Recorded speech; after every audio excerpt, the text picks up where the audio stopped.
Why would somebody sign up to join the dark side or join the First Order or the Empire? Like, what's Yeah, the he what's the didn't have a advantage? choice. You know, with his history, he didn't have a choice. It was taken when he was really, really young. But you know, obviously at the time, from the ashes, the First Order was rising, and they needed people by force.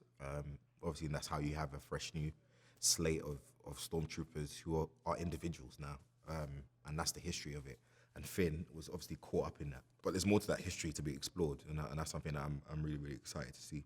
Do you have a sense of why somebody would want to be a part of the Empire or the First Order or the dark side? I was interested to know what George Lucas' inspiration was for his style of conflict. For some reason, the people that are fighting for good are living in the mountains somewhere, these Star Wars characters. They don't have the best machinery.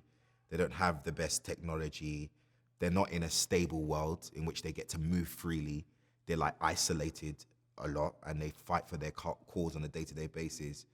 And then the evil side is big, corporate, clean. That made me go, huh.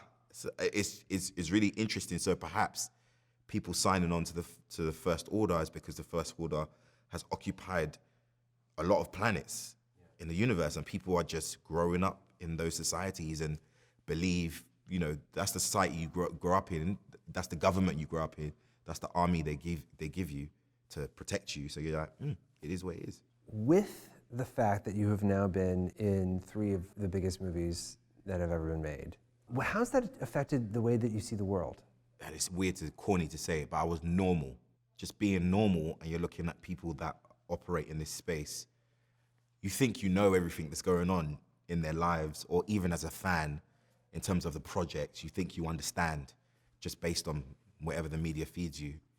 And just living in that life, I've kind of lived 2 extremes now, from just being normal and then go into Star Wars. I understand perspective now, and you understand that the world doesn't give enough perspective. What perspective did you really get being in Star Wars? Star Wars is a unique experience for the individuals that star in it, especially if you play a character that's at the forefront of this experience. And I think that automatically you represent something in someone's psyche, in someone's life, their childhood. You represent that.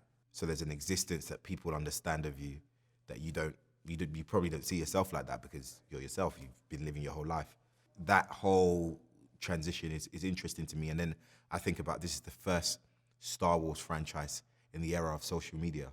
We've never had another trilogy, you know, at the height of social media like this. And so for me, that's also interesting, to make it a different experience. I feel like that there's a sort of double-edged sword there, that you get real great engagement, but then stuff that like happened with Kelly about the small subset of people who are very vocal and very negative. You just understand the masses, how the masses think, you know, and how, you know, through social media, we get to engage, we get to have fun, but at the same time, for those who are not mentally strong, you are weak to believe in every single thing that you read.